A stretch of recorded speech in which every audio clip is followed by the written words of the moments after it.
in time.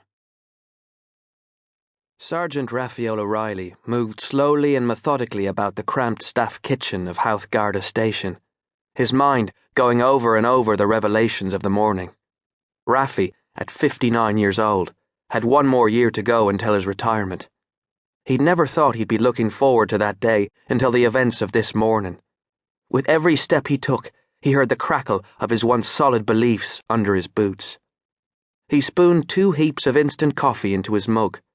The mug, shaped like an NYPD squad car, had been brought back from New York by one of the boys at the station as his Christmas gift. He pretended the sight of it offended him, but secretly he found it comforting. He held it in his hands, feeling that he should run it along the countertop making siren noises before crashing it into the bag of sugar, which, if nobody was around to see, would consequently tip over and spill onto the car. Instead of doing that, he checked around the kitchen to ensure he was alone, then added half a teaspoon of sugar to his mug. A little more confident, he coughed to disguise the crinkling of the sugar bag as the spoon once again pushed down and then quickly fired a heaped teaspoon into the mug. Having gotten away with 2 spoons, he became cocky and reached into the bag one more time. "Drop your weapon, sir!" a female voice called with authority. Startled, Raffy jumped, the sugar from his spoon spilling over the counter. "Caught in the act, Raffy." His colleague Jessica joined him at the counter and whipped the spoon from his hand. She took a mug from the cupboard, a Jessica Rabbit novelty mug, compliments of Kris Kringle, and slid it across the counter to him. Porcelain Jessica's voluptuous breasts brushed against his car. "I'll have one too." She broke into his thoughts of Jessica Rabbit. Jessica had joined the station 6 months ago, and already Raffy had grown more than fond of the 26-year-old, 5'4" athletic blonde who always seemed willing and able, no matter what her task was. He also felt she brought a much-needed feminine energy to the all-male team at the station. Many of the other men agreed, but not for the same reasons as Raffy. He saw her as the daughter that he'd never had, or that he'd had, but lost. Despite her energy, her eyes, almond-shaped and such a dark brown they were almost black.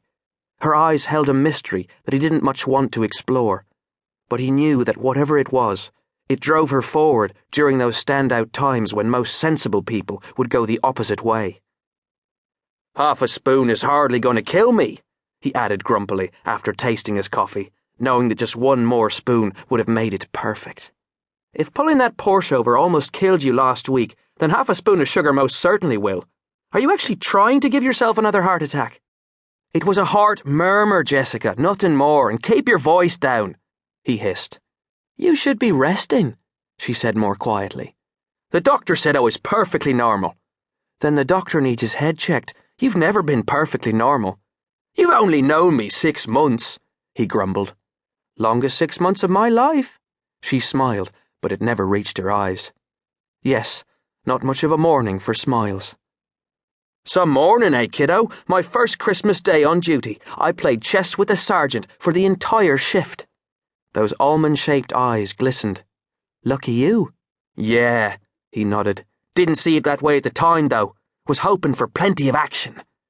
40 years later, he'd gotten what he'd hoped for, and now he wanted to give it back. Return the gift. Get his time refunded. "Will you tell anyone?" he asked. She shrugged. She nodded down the hall at the holding room. "The turkey boy is still waiting in there." Raffy sighed. "What a waste. He's one that could do with knowing." Jessica paused and fixed those near black eyes on him. "Tell him," she said firmly. "If we never tell anybody else in our lives, at least let's tell him." Raffy entered the interrogation room as though he was entering his living room and was about to settle himself on his couch with his feet up for the day. There was nothing threatening about his demeanour. Despite his height of 6'2", he fell short of filling the space his physical body took up. His head was, as usual, bent over in contemplation. The top of his back was slightly hunched, as though he carried a small shell as shelter.